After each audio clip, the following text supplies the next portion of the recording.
हर खबर पर होगी आपकी पकड़। डाउनलोड कीजिए एबीपी लाइव ऐप। नमस्कार, खबर दिन भर में आपका स्वागत है। आपके साथ मैं हूं आदर्श झा। देखिए, सुशांत की मौत की जांच के मामले में लगातार जांच को आगे बढ़ाने की कोशिश में है सीबीआई, और अब सवाल यह खड़ा हो गया है कि सुशांत की मौत का जिम्मेदार कौन, परिवार या रिया चक्रवर्ती। बड़ी खबर यह है कि सीबीआई जांच के दायरे में सुशांत का परिवार भी आ गया है। सुशांत की दो बहनों प्रियंका और मीतू से सीबीआई फिर पूछताछ करेगी।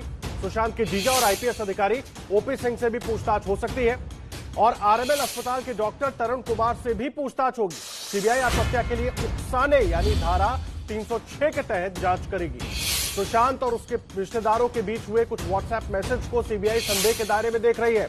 मसलन, मेरा एक दोस्त एक मशहूर डॉक्टर है, वो तुम्हारे संबंध मुंबई के अच्छे डॉक्टरों से करा देगा, सब गोपनीय रहेगा, चिंता मत करो। और देखिए, इस वक्त का ये बड़ा अपडेट हम आपको दे रहे हैं, और साथ ही हमारे साथ सुशांत सिंह के पिता के वकील विकास सिंह साहब हमारे साथ जुड़े हुए, सीधा उनका रुख करेंगे।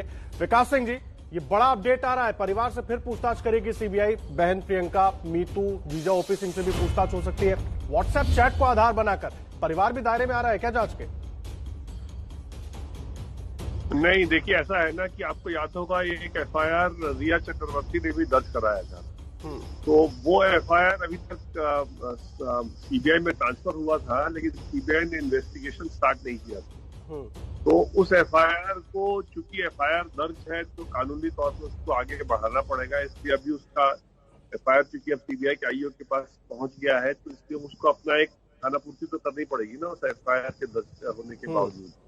और उस एफआईआर को हमने चैलेंज किया है बॉम्बे हाईकोर्ट में। बॉम्बे हाईकोर्ट में जब हियरिंग होगी, जब स्टे करा देंगे, तो फिर वो जांच अपने आप बंद हो जाएगी अगर हमको स्टे मिल गया।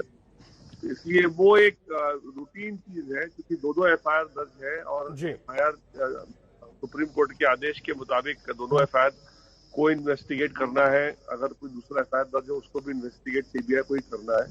इसलिए वो जो एक रिक्वायरमेंट, लीगल रिक्वायरमेंट है, जब तक कि एफआईआर पे स्टे नहीं आता है, तब तक कि उनको पुलिस को अपना काम तो करना ही पड़ेगा। तो वो सिर्फ उस संबंध में। लेकिन विकास सिंह जी, मुझे एक बात बताइए, सीबीआई ये जो पूछताछ करेगी ना, ये धारा 306 के तहत, जो आत्महत्या के लिए उकसाने का मामला होता है, उसके तहत ये पूछताछ करेगी। और व्हाट्सएप चैट को आधार बनाया गया है, वो जो भाई और बहन के बीच हुई कि मेरा एक दोस्त डॉक्टर है, वो तुम्हारे वहां पर अच्छे डॉक्टरों से संबंध करा देगा, सब कुछ गोपनीय रहेगा। तो इसमें क्या आपको लगता नहीं है कि जब बातें होंगी तो तमाम चीजें सीबीआई पूछेगी, क्योंकि अब तो हर तरफ से जांच करनी है सीबीआई को? देखिए, जहां तक जांच का सवाल है, ये सारी जांचें ऑलरेडी हो चुकी है, और इसमें कोई ऐसी बात नहीं जो नहीं इसके अंदर हो।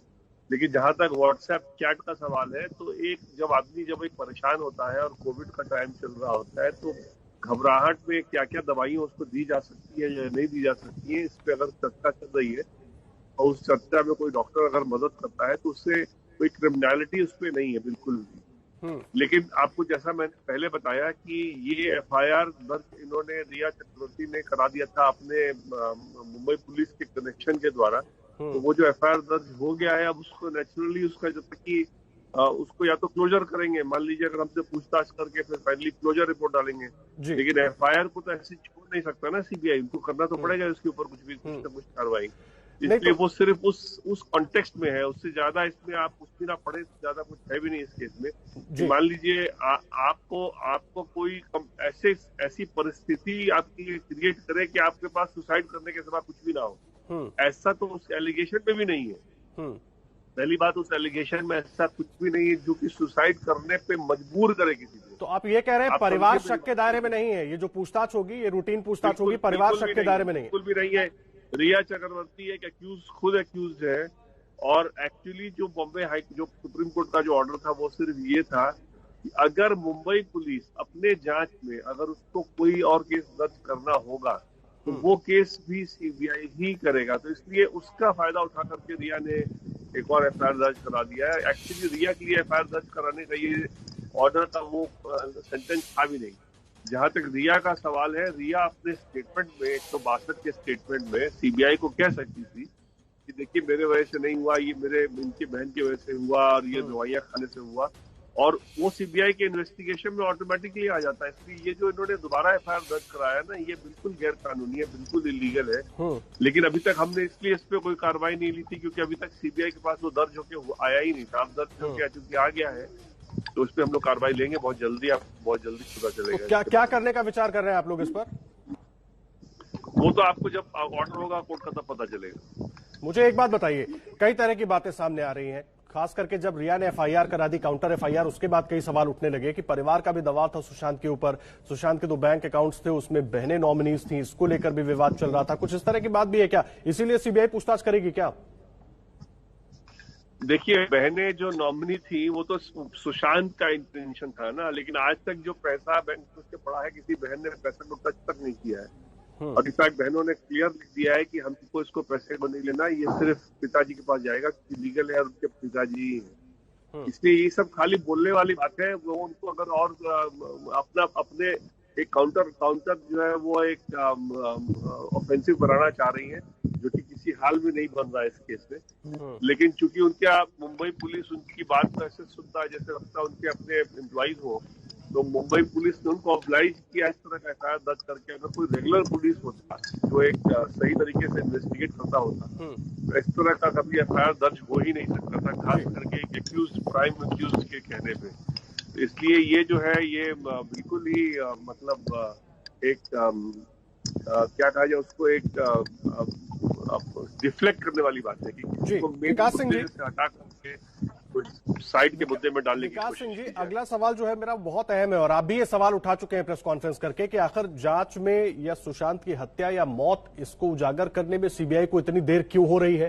पहले मुंबई पुलिस जांच करती है, फिर सीबीआई जांच कर रही है, जांच का दायरा तो बढ़ गया, लेकिन अभी तक हम वहां तक नहीं पहुंच पाए जहां हमको पहुंचना है। क्यों हो रहा है ये सब? भाई देखिए, इसके बारे में तो मैं इससे ज्यादा क्या बोल सकता हूँ कि हम लोग चाह रहे हैं कि जल्दी से जल्दी पहुंचे। अब वो एम्स की टीम के साथ उनकी मीटिंग होगी तो क्लैरिटी आएगी कि इसमें सुसाइड को होमिसाइड में कन्वर्ट किया जाए या नहीं किया जाए। कोई बता रहा है शायद आज मीटिंग उनकी होनी है, तो अगर आज मीटिंग होगी तो शायद शाम तक पता चलेगा कि क्या डिसीजन लिया कि इसको कन्वर्ट किया गया कि नहीं किया गया। अगर कन्वर्ट हो जाएगा तो फिर तो मामला बिल्कुल अलग होगा, फिर अलग तरीके से चलेगा। जो लोग घर में थे उनका कस्टोडियल इंटरोगेशन होगा, तब पता चलेगा कि क्या परिस्थिति थी, किस परिस्थिति में ये सारा कुछ हुआ वहां पे। तो इसलिए ये सब बातें तो धीरे धीरे खुलासा होंगी। लेकिन सीबीआई पर आपने भी सवाल उठाए कि खुलासा क्यों नहीं हो रहा है, क्यों नहीं हम वहां तक पहुंच पा रहे हैं जहां हमको पहुंचना है, और इधर सीबीआई अब परिवार से ही पूछताछ की बात कर रही है, परिवार को ही दायरे में लेकर आ रही है, और जिस तरह की बातें बताई जा रही है कि वो जो 306 के तहत सवाल जवाब किए जाएंगे, तो इसका क्या नेगेटिव असर नहीं पड़ेगा केस पर?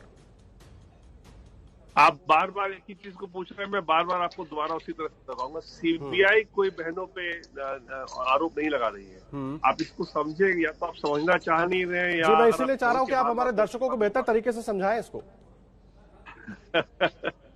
सीबीआई के शक के दायरे में नहीं है बहनें, बिल्कुल भी नहीं है जी। ये जो एक एफआईआर हुआ है जो कि गैर कानूनी है, उस एफआईआर को अब सीबीआई को रेफर कर दिया गया है। तो एफआईआर में चूंकि एक एलिगेशन है रिया के तरफ से, इसलिए उस एलिगेशन को सीबीआई को अपने तरफ से एक प्रोसेस पूरा करना पड़ेगा।